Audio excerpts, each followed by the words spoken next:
Number of rose 10 rose ఇస్తున్నాను, 10 columns ఇస్తున్నాను. Okay,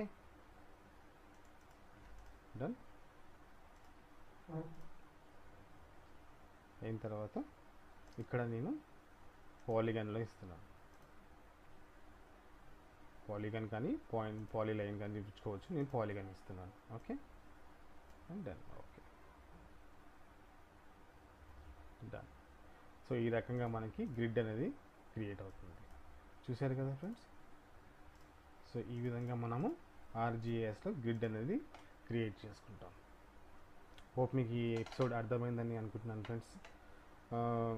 మళ్ళీ చూడండి మీకు అర్థం కాకపోతే. ఓకే ఫ్రెండ్స్, మా వీడియోస్ మీకు నచ్చితే లైక్ చేయండి ఫ్రెండ్స్, సబ్స్క్రైబ్ చేయండి ప్లీజ్ ఫ్రెండ్స్. బాయ్.